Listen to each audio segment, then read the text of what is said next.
Madam speaker, हमारे दोस्त journalist और सहाफ़ी जो यहाँ बायकॉट किया था, हमारे उनके साथ बातचीत हुई। मैं उनका शुक्रगुजार हूँ कि वो वापस तशरीफ़ लाए हैं और उन्हें बायकॉट मुझे यही बताया गया है, शायद आए तो नहीं है लेकिन कैमरामैन आए हुए हैं। आ गए जी जी आ गए। तो मैं उनका शुक्रिया अदा करता हूँ ऑगस्ट हॉल की तरफ से। ये जो वाक़या हुआ है प्रेस क्लब में, मैडम स्पीकर, इसके तमाम महरक़ात के लिए एक इंक्वायरी कमेटी बिठा दी गई है। हम इंशाल्लाह इसकी इंक्वायरी करेंगे। पाकिस्तान पीपल्स पार्टी या कोई भी जमहूरी हुकूमत हो, कोई भी जमहूरी रवायात हो, प्रेस क्लब की बड़ी इंपॉर्टेंस है और प्रेस क्लब में या किसी की आवाज़ दबाने की ना हमारी सोच रही है, ना आइंदा इस तरह की कोई सोच परवान चढ़ेगी। इश्यूज़ ज़रूर होते हैं, गाय बगाए हुकूमतों में इस तरह के मामलात होते हैं। उसको अगर आप कह दें कि इंटेंशनली ऐसा किया गया है तो मेरा ख्याल है कि वो इंक्वायरी में सामने आ जाएगा कि व्हाट हैपेंड एक्चुअली।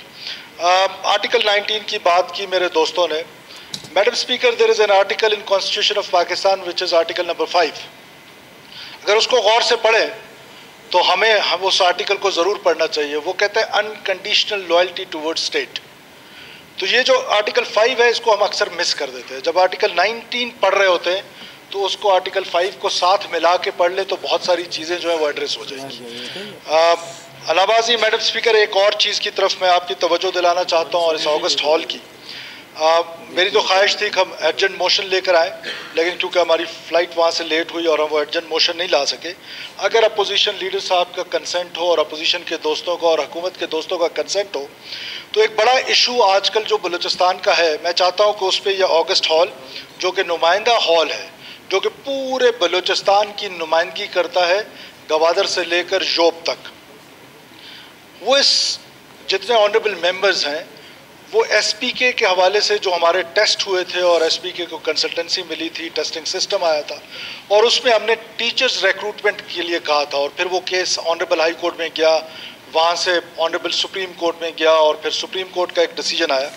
अगर हमारे दोस्त आज प्रिपेयर्ड हैं, मैं चाहता हूँ कि इस पर एक ऑब्जेक्टिव डिबेट हो इस हॉल में कि एक कंसेंसस डेवलप हो सके, एक एटलीस्ट एक सेंस आ सके कि बलूचिस्तान के लोग इस पर चाहते क्या हैं। बिकॉज बहुत बड़ी डिवीज़न है।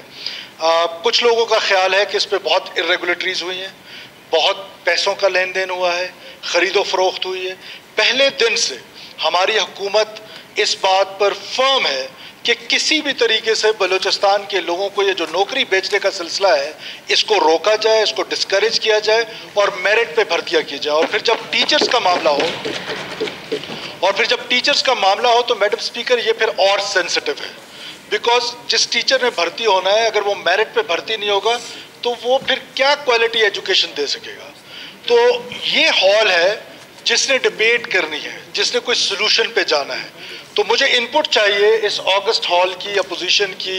ज़ाहिर है कैबिनेट से मैं इनपुट कैबिनेट में ले सकता हूँ, बाकी अपने मेंबर से ले सकता हूँ, लेकिन जब इस ऑगस्ट हॉल में डिबेट होगी तो पूरे बलूचिस्तान के लोगों को पता चलेगा कि व्हाट इज़ हैपनिंग। हो सकता है ये जो कुछ लोगों का ख्याल है कि रेगुलेटरीज नहीं हुई हैं और बड़े अरसे से शॉर्टेज है, स्कूल बंद हैं, 12,000 के करीब स्कूल बंद हैं, तो इन पर जल्दी से जल्दी भर्ती हो जाए और किस तरीके से हो, फिर किस तरह हो। बिकॉज ये तो हमने हमारा एक बिलीव है या हमारी एक सोच है, हम वो सोच मुसल्लत कभी भी नहीं करना चाहते।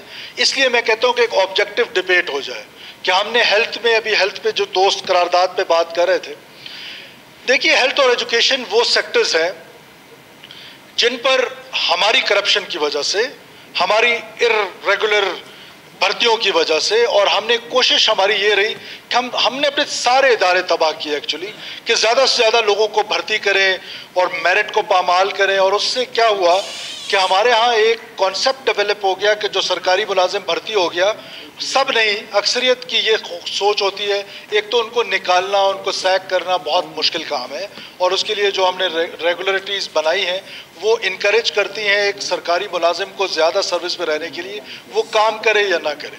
और फिर हमने जितनी भी पावर्स हैं वो हमेशा सेंट्रलाइज्ड रखी हैं।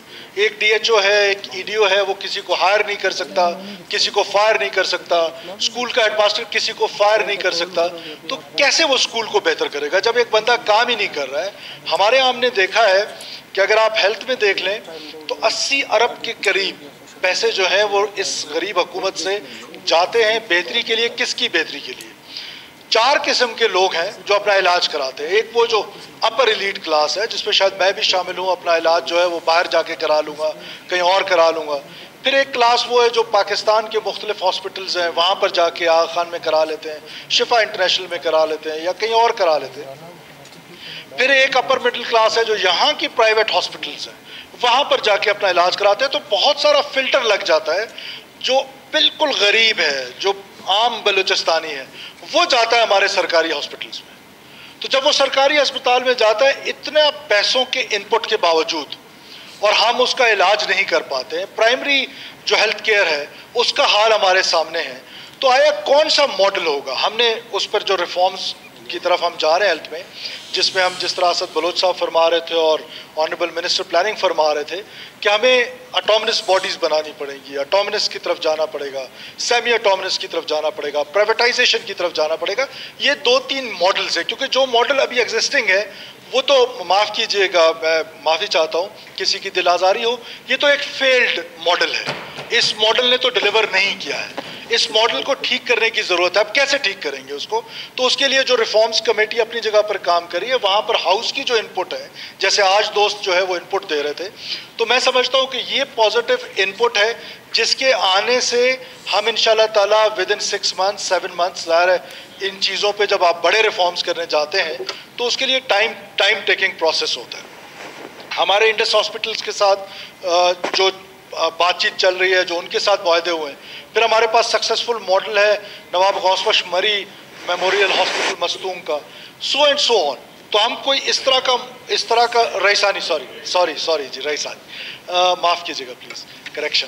تو وہ ہاسپٹل کا ماڈل ہے. تو اس طرح کے ماڈلز ہیں کہ ہم اڈاپٹ کریں گے, ہم اپنے ہیلتھ ماڈل کو ٹھیک کریں گے, بولڈ ڈیسیجنز لیں گے. اور بولڈ ڈیسیجنز لینے میں ظاہر ہے جب آپ بولڈ ڈیسیجنز لیتے ہیں تو اس کی کچھ نہ کچھ ریزنٹمنٹ آتی ہے, اس ریزنٹمنٹ کو آپ نے فیس کرنا ہوتا ہے. تو جناب اسپیکر, میں کیونکہ ڈپٹی اسپیکر صاحبہ یہاں تشریف رکھی تھی, میں نے ان سے بھی ریکویسٹ کی, تو میں آپ سے بھی ریکویسٹ کرتا ہوں, آپ یقیناً اپنے ہال میں سن رہے ہوں گے اپنے چیمبر میں, ہم ایک آبجیکٹو ڈبیٹ کرانا چاہتے ہیں جو ابھی ہماری ایجوکیشن میں جو بھرتی ہونے جا رہی ہے. 9,000 کے قریب ایڈورٹیزمنٹ میں جو ہماری پوسٹیں تھی جو ویکنٹ تھی. تو اگر ہال پریپیئرڈ ہے, کنسنٹ ہے آنریبل اپوزیشن لیڈر کا, تو ہم آج ڈبیٹ کر لیتے ہیں, نہیں تو کل اگر دوست ہمارے پریپیئر ہو کے آنا چاہتے ہیں. میں چاہتا ہوں کہ یہ اگست ہال جو ہے یہ لیڈ لے, یہ اسمبلی لیڈ لے. یہ سپریم ہے, سپریم ادارہ جو ہے وہ کہیں بھی پارلیمنٹ ہے, تو پارلیمنٹ اس پہ لیڈ لے اور گائیڈ کرے ایجوکیشن منسٹری کو, گائیڈ کرے گورنمنٹ کو کہ ہم اس پر کیا سٹیپس لیں کہ جس سے جو ہے ہم بہتر اپنے ٹیچرز کی جو ہے وہ بھرتی کر سکیں. شکریہ جناب اسپیکر. ایک میں اپنا